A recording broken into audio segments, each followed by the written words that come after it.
Hello students, good morning. How are you?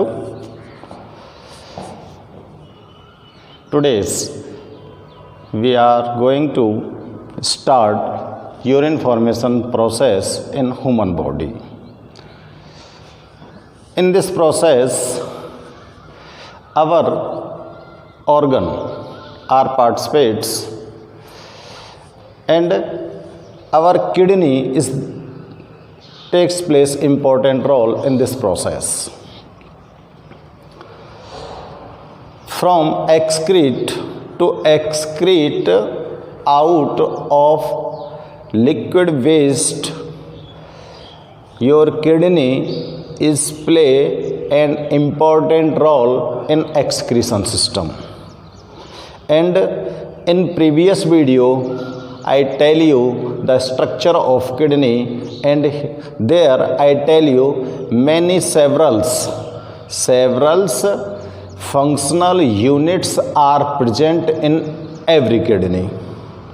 These functional units are called nephron. I tell you in previous video about it. But today's the structure of nephron and working process of the nephron are studied here, and we see that how urine form in your body. So first of all, to know about urine formation, we know about the structure of nephrons. So we are going to draw a level diagram of nephron and write its structure. These nephrons are functional unit of your excretion system. Nephrons are present in every kidney. Nephrons जो होते हैं वो आपकी प्रत्येक kidney में कई लाखों की संख्या में उपस्थित होते हैं. तो फर्स्ट ऑफ ऑल हम नेफ्रॉन की स्ट्रक्चर को जानते हैं कि नेफ्रॉन की स्ट्रक्चर बनती कैसे है, और नेफ्रॉन के अंदर जो मेन पार्ट्स होते हैं, what is the main parts of nephrons structure are takes place, and in this structure we know that which part works what works. ठीक है, तो हम यहाँ देखना चाहेंगे कि कौन सा नेफ्रॉन का पार्ट क्या फंक्शन करता है. तो आज हम नेफ्रॉन की संरचना और ह्यूमन के अंदर यूरिन का फॉर्मेशन किस प्रकार से होता है, ये सारी चीज़ें यहाँ पर पढ़ने जा रहे हैं. तो आप लोग ध्यान से देखना. आपको पता ही है किडनी की स्ट्रक्चर और एक्सक्रीशन सिस्टम प्रीवियस वीडियोस में मैंने आपको एक्सप्लेन किए हैं. वहाँ पर मैंने नेफ्रॉन का जिक्र किडनी की स्ट्रक्चर में किया था, और नेफ्रॉन के बारे में वहाँ पर आपको थोड़ा बहुत भी बताया भी था. तो remember it and going to start the structure of nephron. तो यहाँ पर मैं हेडिंग डालता हूँ, स्ट्रक्चर ऑफ नेफ्रॉन. नेफ्रॉन की जो स्ट्रक्चर होती है वो कैसी होती है. तो फर्स्ट ऑफ ऑल मैं इसका आपके लिए डायग्राम ड्रॉ करता हूँ. डायग्राम से आपको पता लगेगा कि इसके स्ट्रक्चर के मेन पार्ट्स कौन कौन से होते हैं. ठीक है, तो आप इसका डायग्राम देखेंगे.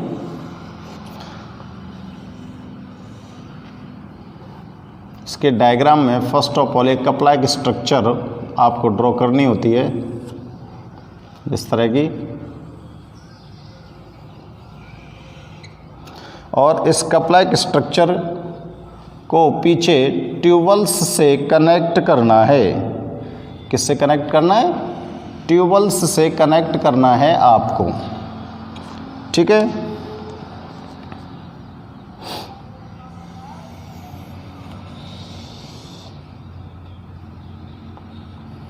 ट्यूबल्स को हम किस तरह से ड्रॉ करेंगे ये आप यहाँ पर ध्यान से देखेंगे.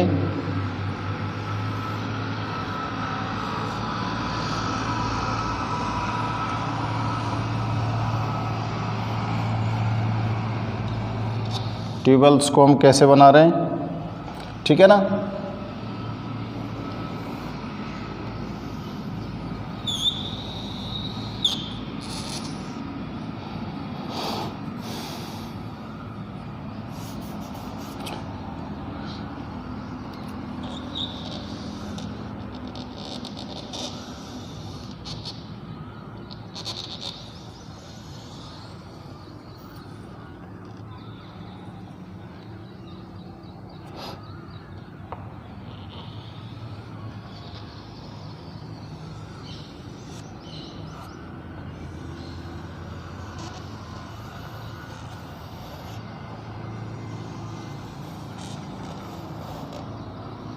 इसको गौर से देखो, आप समझ आ रही होगी ट्यूबवेल्स को कैसे लिया है हमने।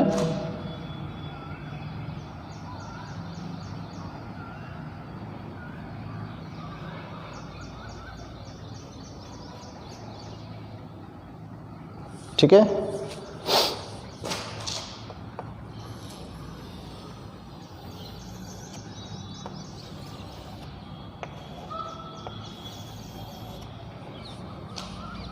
इस तरह से आप इस ट्यूबवेल्स को ड्रॉ कर देंगे।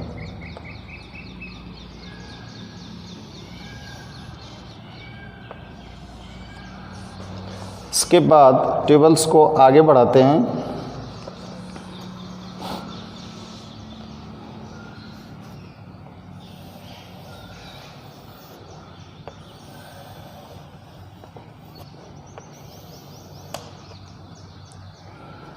और यहाँ पर एक हेयर पिन लाइक स्ट्रक्चर हम ड्रॉ करते हैं।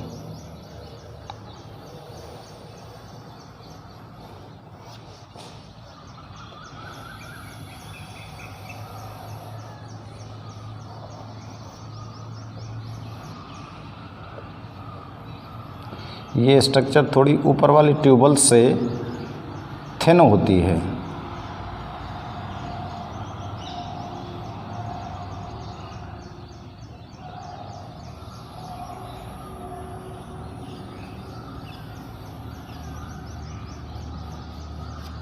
ठीक है,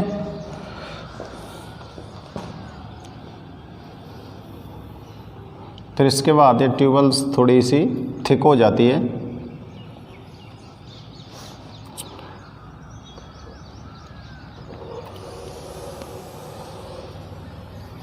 और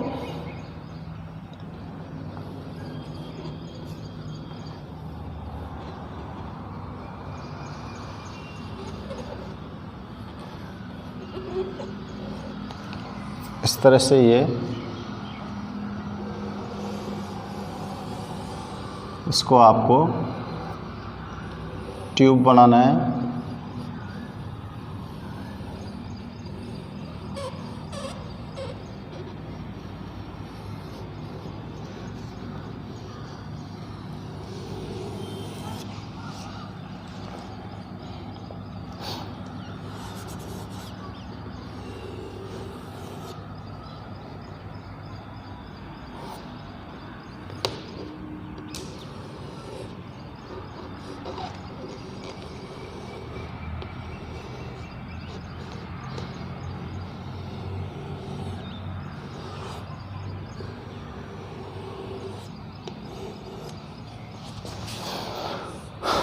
इसको करेक्ट करता हूँ मैं और थोड़ा सा।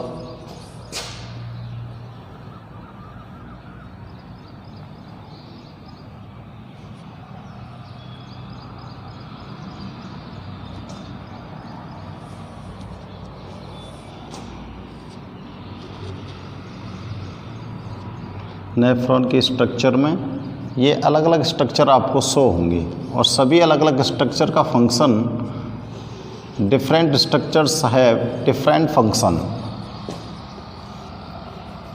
और इसको आप कलेक्टिंग डक्ट से कनेक्ट करना है।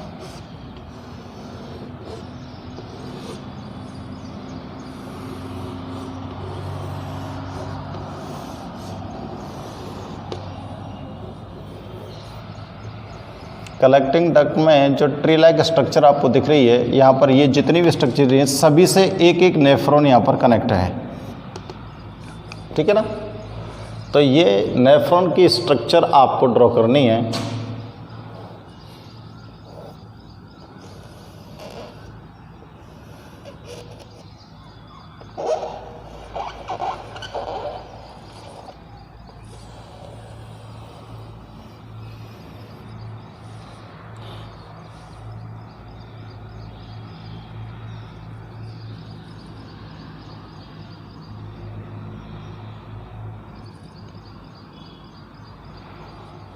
ध्यान से चेक करते हुए आप इसको डायग्राम को बनाने का प्रयास करेंगे मेरे साथ साथ।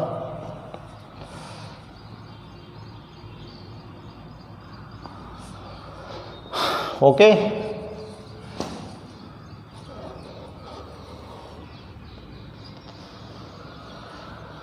इसी डायग्राम में आप लोगों को स्ट्रक्चर ऑफ नेफ्रॉन्स को स्टडी करना है और इसी डायग्राम में यूरिन फॉर्मेशन को हम स्टडी कर लेंगे, ठीक है ना।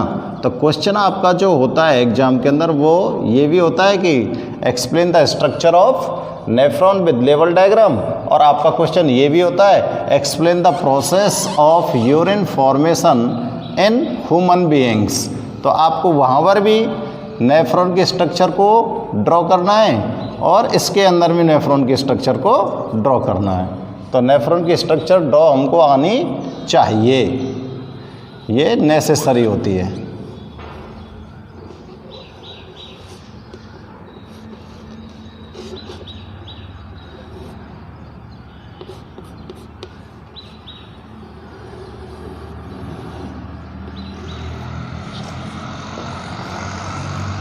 यहाँ पर इसका कुछ पार्ट होता है,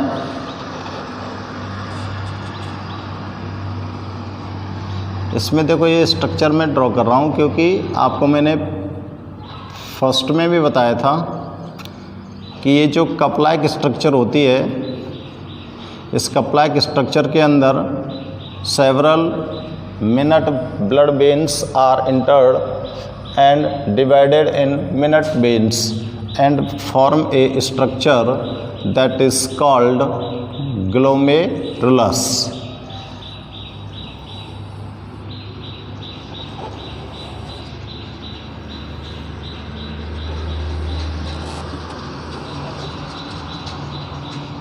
ये स्ट्रक्चर क्या कहलाएगी?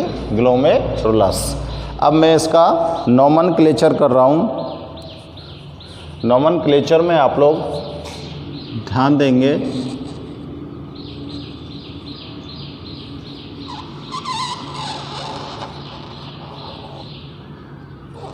ये वाला जो इसका कप लाइक स्ट्रक्चर होता है इसको बोलते हैं हम बेटा बोमेन्स कैप्सूल।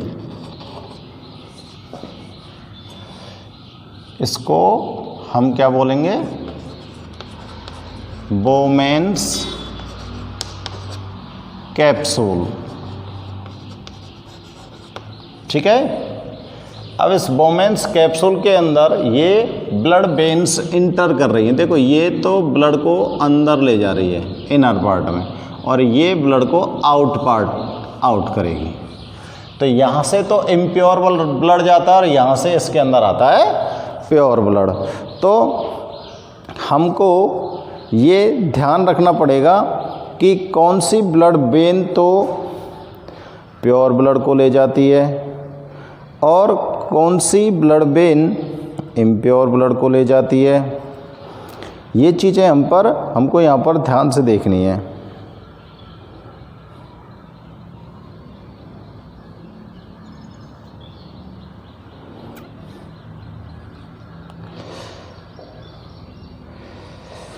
देखो इसको बोलते हैं efferent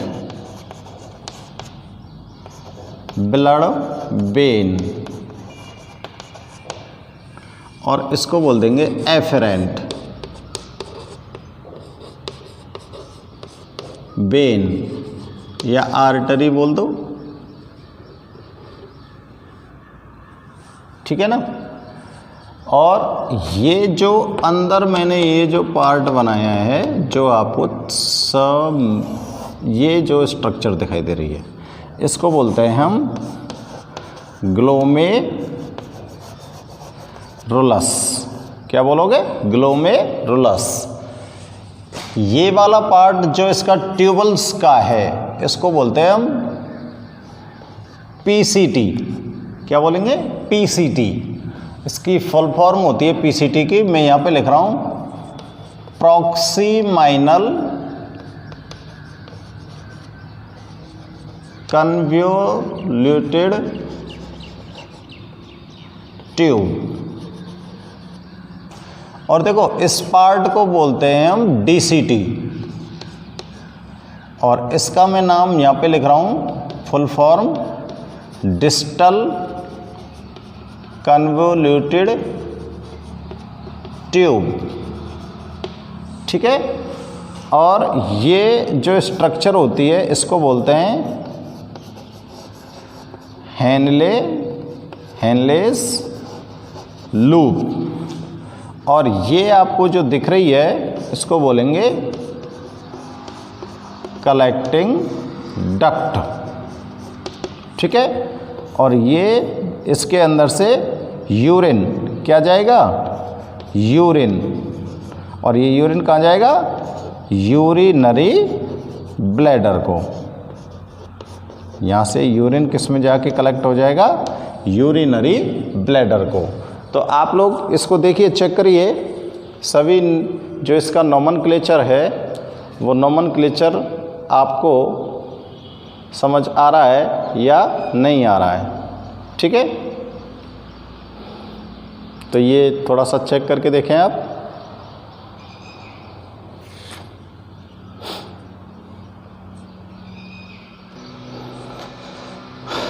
collecting duct, efferent when, glomerulus, Bowman capsule, PCT को मैंने फुल फॉर्म लिखा है प्रॉक्सिमाइनल कन्वोल्यूटेड ट्यूब, डीसीटी को मैंने लिखा है डिस्टल कन्वोल्यूटेड ट्यूब, और ये पीछे ये वाली जो स्ट्रक्चर है ये वाली जो आपको दिखाई दे रही है इसको बोल रहे हैं हम कलेक्टिंग डक्ट। और ये कलेक्टिंग डक्ट जो यूरिन का फॉर्मेशन होता है उस यूरिन को कलेक्ट करती है, और कलेक्ट करके ये उसको ट्रांसफ़र करेगी कहाँ तक के लिए? यूरिनरी ब्लैडर के लिए। ये मैंने क्या लिखा था? पीसीटी।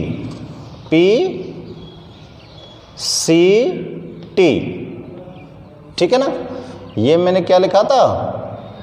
डीसीटी।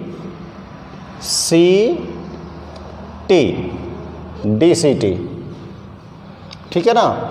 इनकी फुल फॉर्म यहाँ पे लिख दी है, मैं एक बार फिर से बोल रहा हूँ। पीसीटी को मैंने लिखा है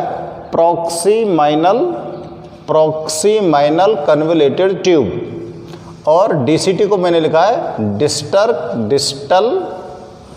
convoluted tube, CONVOLUTED convoluted tube. और ये जो नोट हो रहा है यहाँ पर ये है collecting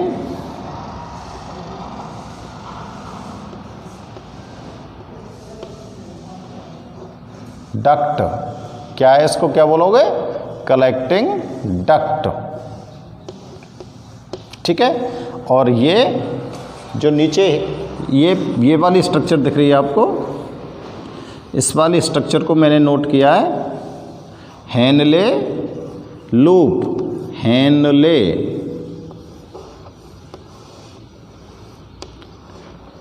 Henle's loop.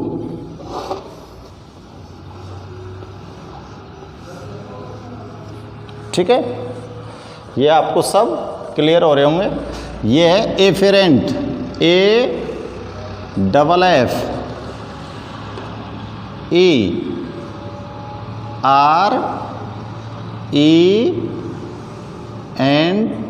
Efferent when. ठीक है ना। और ये है इफेरेंट, EFF। ए और ई का इसमें डिफरेंस है ओनली। ठीक है ना। तो ये हो गई बेटा आपकी स्ट्रक्चर ऑफ नेफ्रॉन। अब देखो स्ट्रक्चर ऑफ नेफ्रॉन में आपको यहाँ पर दिखाई दे रहा है। नेफ्रॉन के यहाँ पर मैं आपको पार्ट शो कर देता हूँ कि नेफ्रॉन के स्ट्रक्चर में मेन पार्ट कितने हैं। तो देखो नेफ्रॉन के स्ट्रक्चर में जो मेन पार्ट है, फर्स्ट पार्ट इसका माना जाता है बोमन कैप्सूल। फर्स्ट पार्ट क्या होता है? Bowman capsule. बोमन कैप्सूल है वो क्या है? एक कप लाइक स्ट्रक्चर है। क्या है? एक कप लाइक स्ट्रक्चर है और इस कप लाइक स्ट्रक्चर के अंदर ब्लड वेन्स, ये ब्लड वेन्स है, ब्लड वेन्स एंट्री करती हैं और ब्लड वेन्स इसके अंदर एंट्री करके ये जो वेन्स होती हैं ये मिनट वेन्स में, सेवरल मिनट वेन्स में डिवाइड हो जाती हैं और डिवाइड होकर यहाँ पर क्या बनाती हैं? यहाँ पर ये मिनट वेन्स डिवाइड होकर बोमन कैप्सूल के अंदर ब्रांचेज स्ट्रक्चर बनाती हैं और ये जो ब्रांचेज स्ट्रक्चर होती हैं इनको क्या बोलते हैं हम? ग्लोमेरुलस। यहाँ पर ये ब्रांचेज स्ट्रक्चर हो गई, इसकी बहुत सारी ब्रांचेज इसके अंदर हो जाती है और एक तरह से इस तरह ऐसा लगता है कि जैसे यहाँ पर एक गुच्छा बन गया हो, तो उसको क्या बोल रहे हैं हम? ग्लोमेरुलस। तो ग्लोमेरुलस के अंदर जो छोटी छोटी ब्लड वेन्स हैं वो कौन सी वाली हैं? जो ब्लड को लेकर आने वाली है। एफरेंट वेन्स जो है ना वो डिवाइड होती है सेवरल ब्लड वेन्स में, ठीक है ना। तो ये तो बोमन कैप्सूल वाला पार्ट है। बोमन कैप्सूल जो होता है वो उसका जो लास्ट बैक पार्ट है वहाँ से एक ट्यूबुलर स्ट्रक्चर स्टार्ट होती है। क्या स्टार्ट हो रही है? ट्यूबुलर स्ट्रक्चर स्टार्ट होती है। ये जो ये ट्यूब जो होती है ये मस्कुलर ट्यूब होती है, एपिथेलियम टिश्यू से बनी होती है। मस्कुलर ट्यूब होती है, एपिथेलियम टिश्यू से बनी होती है और इस मस्कुलर ट्यूब का जो बोमेन्स कैप्सूल के नियर बाई पार्ट है, नियर बाई पार्ट को तो बोलते हैं हम प्रोक्सिमाइनल कन्वोलेटेड ट्यूब। अब ये नियर बाई जो पार्ट है, पीसीटी जो है, ये फर्दर गो हेड आगे चलती है, आगे चलकर एक हेयर पिन लाइक स्ट्रक्चर में कन्वर्ट हो जाती है और हेयर पिन लाइक जो स्ट्रक्चर यहाँ पर फॉर्म हुई है उसको बोलते हैं हम हेनलेस लूप।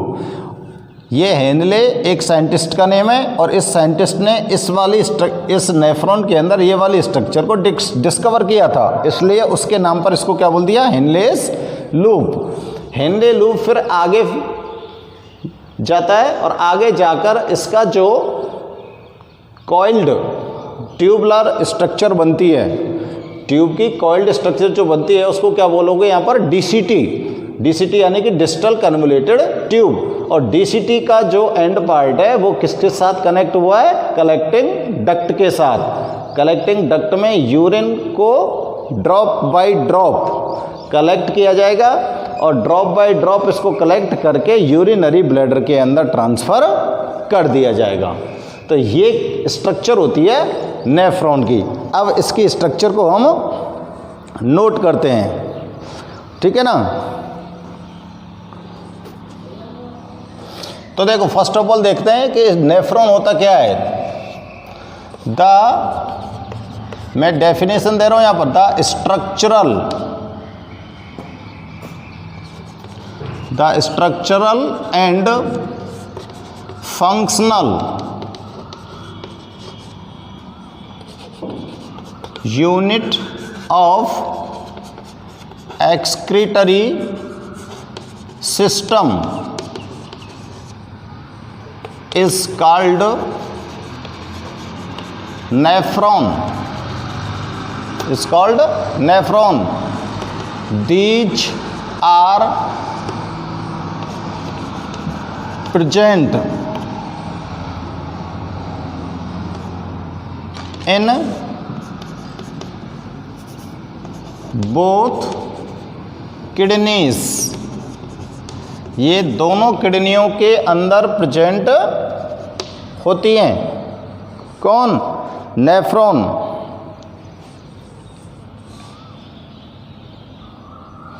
आप नंबर भी लिख सकते हो, several numbers, several in several million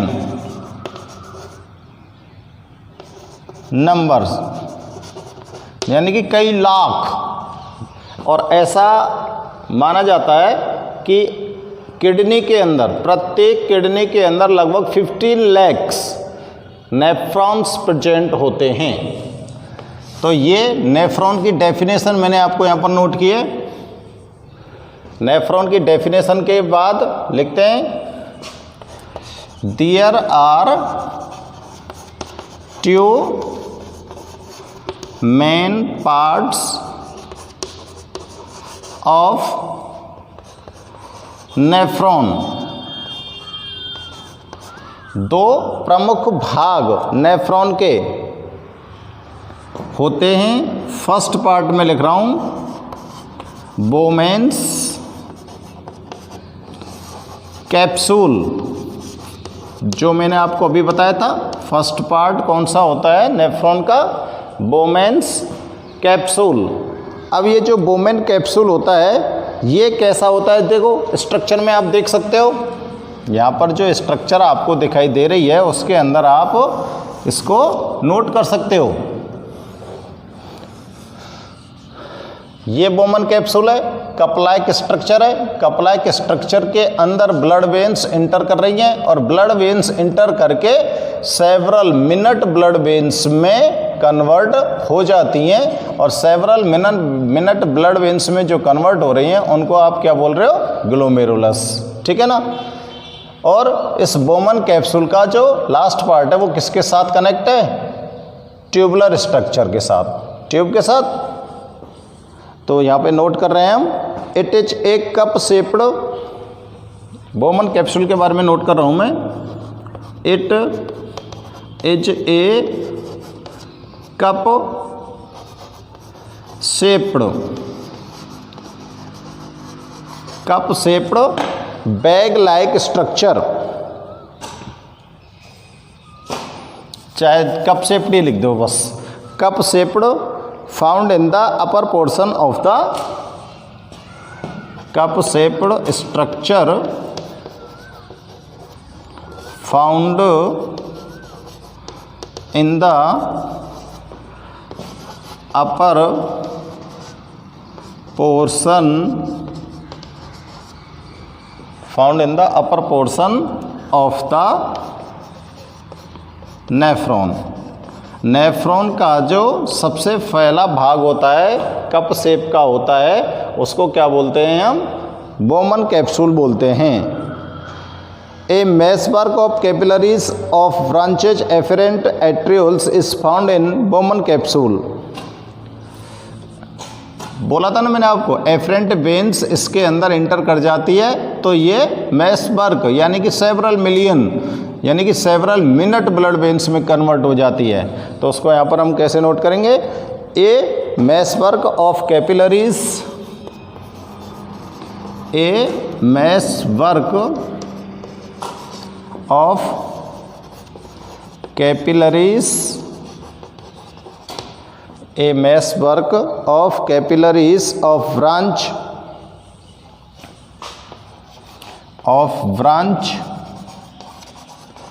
of कौन सी आर्टरी बताओ? कौन सी वेन है? एफेरेंट, एफेरेंट आर्टरी कह सकते हैं। अब यहाँ पर तो मैंने इसको ब्लड वेन लिखा है, सब ब्लड वेन होती हैं। अब यहाँ पर आप ये मत समझ लेना कि साहब ये आर्टरी है, ये वेन है, ठीक है ना। तो ये क्या है कि इम्प्योर ब्लड को लेकर आएगी, इम्प्योर ब्लड को लेकर आएगी ये। तो ये जो देखो मैं वेन्स लिख रहा हूँ इसको आप आर्टरी भी लिख सकते हो यहाँ पर, ठीक है ना। ये होती आर्टरी है लेकिन रक्त की नली है, इसलिए इसको वेन लिख दिया मैंने। तो आप आर्टरी भी कह सकते हो इसको, एफेरेंट आर्टरी भी कह सकते हैं हम उसको। और चाहे तो मैं यहाँ पर नोट कर देता हूँ, एफेरेंट आर्टरी फाउंड इन, कहाँ पर फाउंड है बताओ? Found in Bowman capsule, Bowman capsule. Bowman's capsule के अंदर एफरेंट आर्टरी जो होती है वो एक मैस्क वर्क करती है और उसमें छोटी छोटी रक्त वाहिकाएँ, कैपिलरीज जिनको बोल सकते हैं, उनकी ब्रांचेज में ये कन्वर्ट हो जाती है और एक गुच्छा सा बना लेती है, ठीक है ना। और इन बंचेज को, ये जो बंच बनता है यहाँ पर, बंच माने गुच्छा होता है, दीज, मैं लिख देता हूँ, these bunches are called glomerulus. इस बंच को, इस गुच्छे को क्या बोलते हैं? ग्लोमेरुलस बोलते हैं। इसके डायग्राम के अंदर देख सकते हो, ये क्या पार्ट बन गया? ग्लोमेरुलस, ठीक है ना। अब देखो, ग्लोमेरुलस का one end of glomerulus is joined with renal artery with brings oxygenated blood containing the metabolic waste.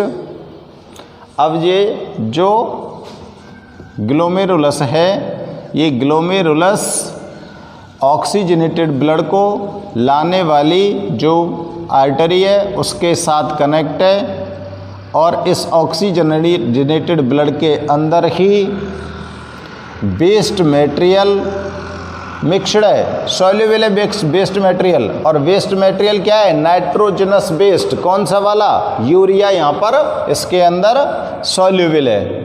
लेकिन ब्लड आपका यहाँ पर कैसा होता है? ये ऑक्सीजनेटेड।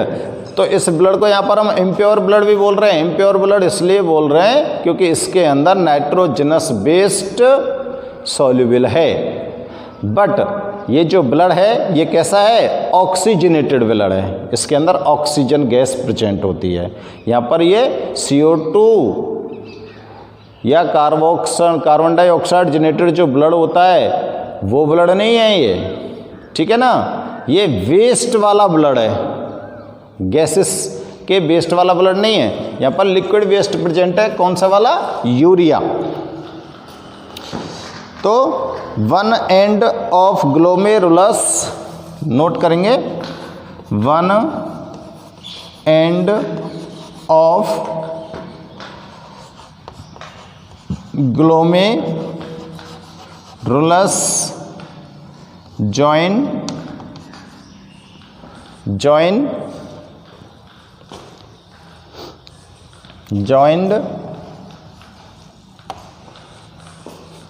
टू, कौन सी? ये वाली आर्टरी से जॉइंट है ना, लिख सकते हैं इसको रीनल आर्टरी। कौन सी वाली आर्टरी से? Renal artery with brings. क्या लेके आएगी ये? बताओ। Impure blood. अब इम्प्योर ब्लड में क्या है यहाँ पर? Liquid waste with brings containing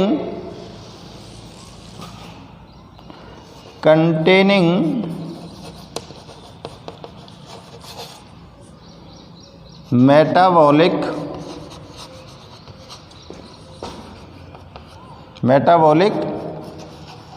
waste. Metabolic waste urea. Metabolic क्यों बोला है? क्योंकि सेल्स के अंदर जो मेटाबॉलिज्म की एक्टिविटीज़ होती हैं उन एक्टिविटीज़ के रिजल्ट्स, परिणाम स्वरूप ही क्या बनता है? यूरिया बनता है, ठीक है ना। बोमन कैप्सूल का जो दूसरा एंड है वो किसके साथ? Other and which transport the filtered blood out of kidney.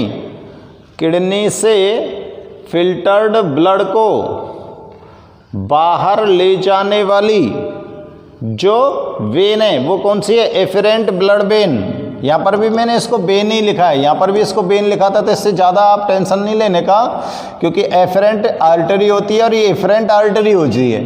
तो आर्टरी होती है क्योंकि दोनों के अंदर ही ऑक्सीजनेटेड ब्लड है, और ऑक्सीजनेटेड ब्लड को कैरी करने वाली जो वेन है वो कौन सी है? आर्टरी होती है। तो ये भी आर्टरी है और ये भी आर्टरी है, ठीक है ना। लेकिन इसके अंदर waste material, metabolic waste material मिला हुआ है और वो मेटाबॉलिक वेस्ट मटेरियल इसके अंदर जब फिल्टर्ड हो जाएगा तो यहाँ से वो प्योर ब्लड आएगा। यहाँ पर भी ऑक्सीजन थी ब्लड के अंदर और अब भी उसके अंदर ऑक्सीजन है, और ये प्योर ब्लड फिर आपका जो ब्लड सर्कुलेशन होता है उसके अंदर डाल दिया जाएगा। ठीक है ना। तो बोमन कैप्सूल का दूसरा एंड जो होता है वो किसके साथ कनेक्ट है, यहाँ पर नोट करेंगे, the other end of Bowman capsule, the other end of Bowman capsule transport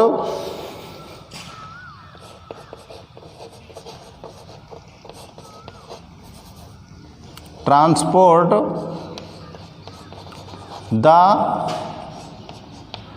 filtered blood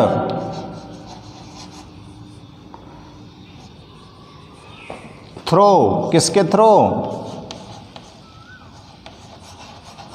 throw efferent blood veins लिख दो, यहाँ उसी का नाम लिखो,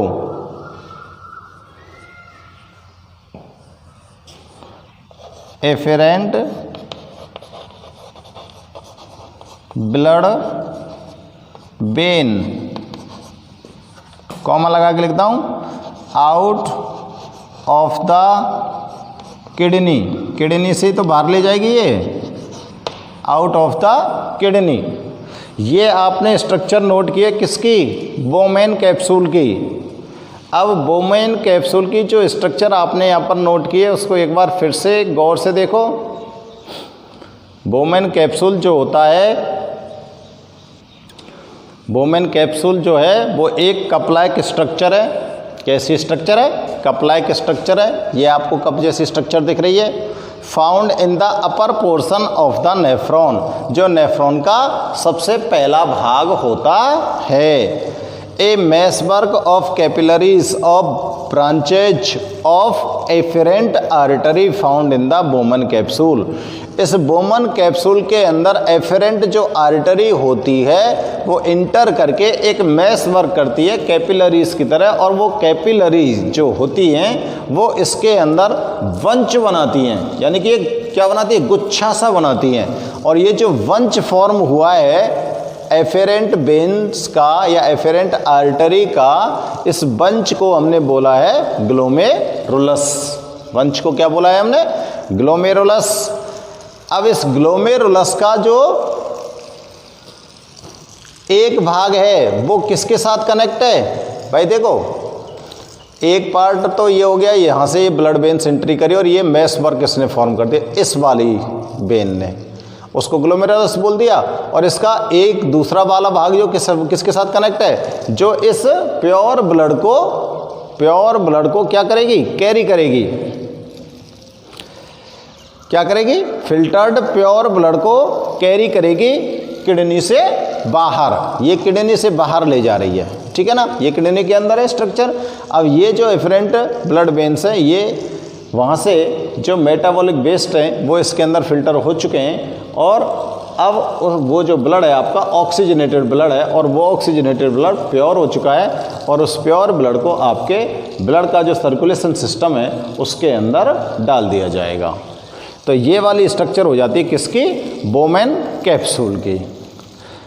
तो आपने नोट की होगी, मैंने पहले तो नेफ्रॉन की डेफिनेशन दी है, फिर नेफ्रॉन की आपको उसके अंदर प्रेजेंस बताई है। नेफ्रॉन कहाँ पर प्रेजेंस होता है, दोनों किडनियों के अंदर प्रेजेंट होता है। और फिर उसके बाद नेफ्रॉन की जो स्ट्रक्चर है उस स्ट्रक्चर में नेफ्रॉन के मेन पार्ट्स कौन कौन से हैं, बोमन कैप्सूल। और अब मैं इसका दूसरा पार्ट नोट करने जा रहा हूँ, तो आप इसको नोट कर लें, ठीक है ना। और नोट करने के बाद मैं इसको ऊपर से इरेज करता हूँ और इसका दूसरा वाला पार्ट लिखते हैं। दूसरा वाला पार्ट कौन सा है, ये जो ट्यूब लाइक स्ट्रक्चर आपको दिख रही है इसको बोलते हैं हम रीनल ट्यूबल्स। यहाँ से मैं इसको इरेज कर रहा हूँ।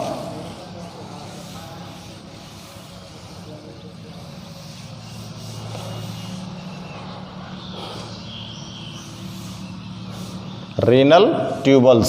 सेकंड इसकी हेडिंग डाल देंगे रीनल ट्यूबल्स। नेफ्रॉन का अदर पार्ट, दूसरा पार्ट। ये क्या होती है? ये एक डक्ट है, डक्ट लाइक स्ट्रक्चर है, आपको दिख रही है, डक्ट है ये, ठीक है ना। और कहाँ से स्टार्ट होती है? बोमन कैप्सूल के बॉटम से स्टार्ट होती है, ठीक है ना। और दूसरा एंड इसका किसके साथ? ये डक्ट लाइक स्ट्रक्चर आपको दिख रही है, इसका पहला भाग तो कहाँ से स्टार्ट है? बोमन कैप्सूल के निचले हिस्से से स्टार्ट होता है। और दूसरा जो एंड है इसका, वो किसके साथ कनेक्ट है? कलेक्टिंग डक्ट के साथ कलेक्ट है। तो इसकी पोजीशन शो करिए। सबसे पहले तो लिखेंगे this is the duct, this is the duct. ये एक नली है that starts from the, that starts from the bottom of the Bowman's capsule. कहाँ से स्टार्ट हो रही है? बोमेन कैप्सूल से। बोमन कैप्सूल का जो निचला हिस्सा होता है, बॉटम लिखा है मैंने, ये bottom, BOTTOM, bottom of the Bowman's capsule. And it's second part, and it's second part, and its second part remains connected to the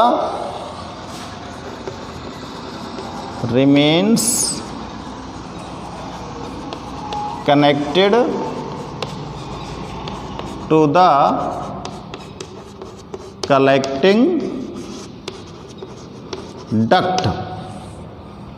किसके साथ जुड़ा हुआ है दूसरा भाग? कलेक्टिंग डक्ट के साथ, ठीक है। ये तो इसकी पोजीशन हो गई। बोमन कैप्सूल के बॉटम से स्टार्ट हुई है और कहाँ पर जाके ख़त्म हो गई? कलेक्टिंग डक्ट पर। फर्स्ट एंड बोमन कैप्सूल के बॉटम में और सेकंड एंड कलेक्टिंग डक्ट में। ये वाला सेकंड एंड हो गया, ठीक है ना। ये वाला फर्स्ट एंड हो गया इसका। अब देखो, ये जो ट्यूबल लाइक स्ट्रक्चर है, इसका जो फर्स्ट पार्ट है उसको क्या बोला है आपने? PCT। समझ आ रही है बात? फर्स्ट पार्ट को क्या बोला है? PCT। और लास्ट पार्ट को क्या बोला है आपने? DCT। और इनके दोनों के मिडिल पार्ट में एक हेयर पिन स्ट्रक्चर है जिसको क्या बोला आपने? Henle's loops. तो इन तीनों के बारे में हम यहाँ पर नोट कर देंगे क्योंकि स्ट्रक्चर में हमको ये शो करना है। तो लिखेंगे the first section of this duct, the first section of this duct is called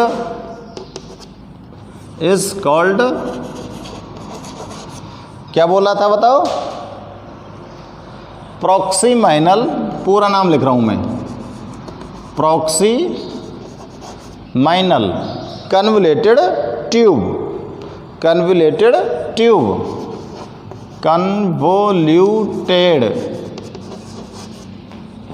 tube. और ब्रैकेट में मैं लिख रहा हूं इसका शॉर्ट नेम PCT। तो इसका फर्स्ट सेक्शन तो क्या कहलाएगा? PCT। और इसके बाद फर्स्ट सेक्शन के बाद क्या आ गया? सेंट्रल पार्ट आ गया, मिडिल पार्ट आ गया। इन द सेंट्रल पार्ट, बीच वाला जो पार्ट है वो क्या कहलाए? In the central part this tube form a hairpin loop structure, this tube form a hairpin loop like, hairpin loop like structure called, क्या बोला है उसको बताओ, हेनलेस लूप। बीच वाले भाग को क्या बोल दिया हमने, हेनले लूप। अब इसका जो टर्मिनल पोर्शन है उसको क्या बोला है बताओ, टर्मिनल पोर्शन यानी कि लास्ट वाला पोर्शन, इसको मैं रेज कर रहा हूं।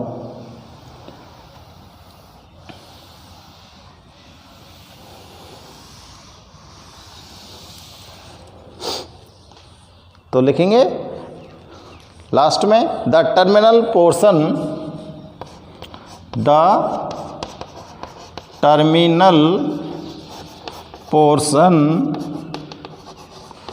ऑफ दिस ट्यूब, लास्ट वाला जो इसका भाग है ट्यूब का क्या कहलाएगा,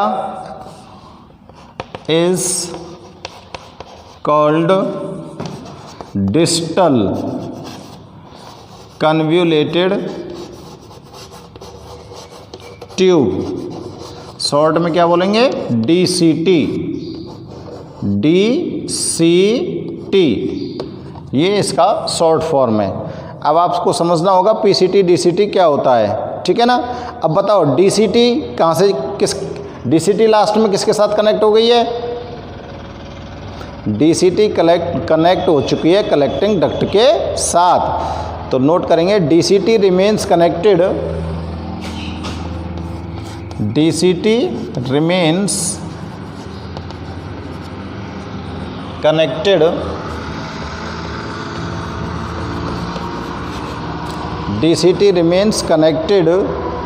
with the collecting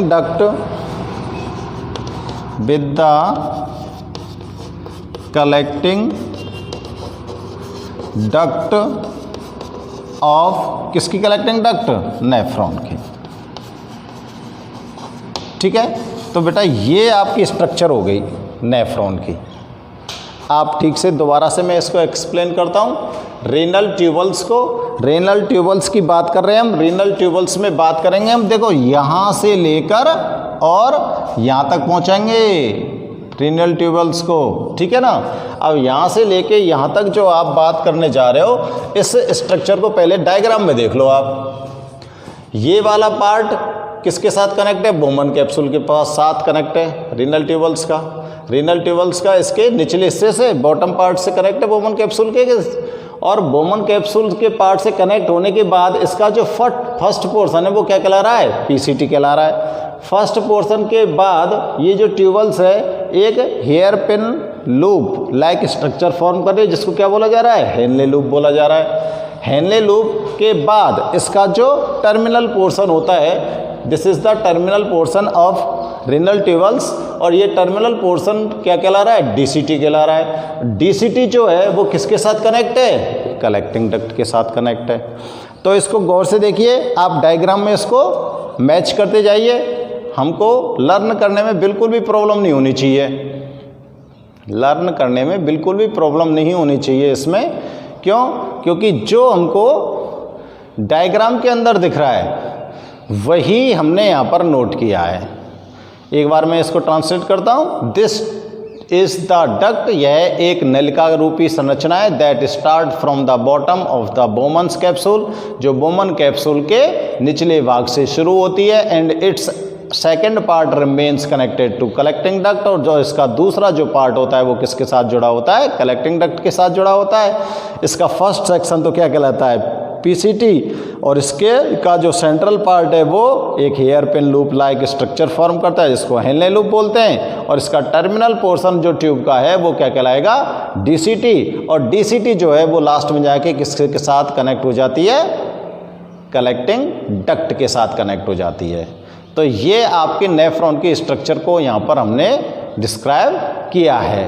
तो नेफ्रॉन की स्ट्रक्चर को आपने समझ लिया होगा, और समझने के बाद अब आपको इस पूरे नेफ्रॉन की स्ट्रक्चर के अंदर ये चीज़ पता होना चाहिए कि कौन सा वाला पोर्शन किस जगह पर मौजूद है। और अब इन सभी जो पोर्शंस हैं, ये पोर्शंस जो नेफ्रॉन के स्ट्रक्चर में हैं, ये इनका फंक्शन क्या होता है, what is the function of these portions in structure of nephrons and how these portions help in urine formation in human beings.